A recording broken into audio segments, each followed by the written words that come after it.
Oh.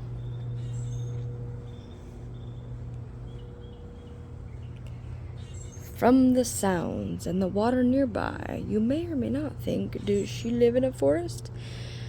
No. But I do it for the bees, bro. Bro, I've been doing such a good job. Because this is giving me anxiety. You know why? Because I've been taught to cut my lawn.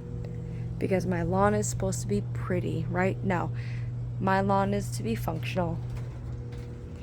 This bitch is gorgeous.